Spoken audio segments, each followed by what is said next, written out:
Profit and લોસનો એક સમ છે. એક વેપારી તેની પડતર કિંમત પર 28% લાભની અપેક્ષા રાખે કે ભાઈ એની જે પડતર કિંમત છે એમાં 28% લાભ મળે છે. જો અઠવાડિયામાં તેમનું વેચાણ 896 હોય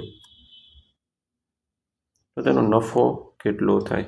તો સૌપ્રથમ 28% નફો મેળવવાની વાત કરે છે એટલે આપણે એનું પહેલાં ફ્રેક્શનમાં ફેરવીએ. 28%, તો 28%ને લખાય 28/100, કેમ કે આપણે એને ફ્રેક્શનમાં બનાવવું છે એટલે કે ભાઈ 25/400 અને 7/4 = 28. રેડી? હવે એમાં 4 ઉડી જશે. આનો મતલબ શું થયો? તો કે 25 રૂપિયાની વસ્તુ પર એને 7નો ફાયદો થયો. જે 28% લાભ છે ને એને આવી રીતે આપણે બોલી શકીએ. અને આને આપણે કહીશું સીપી અને આ છે પ્રોફિટ. હવે એને આપણે રેશિયોમાં કન્વર્ટ કરીશું. CP SP. સીપી કેટલો છે? 25 અને એસપી કેટલું થાય? 25 ને 7 32.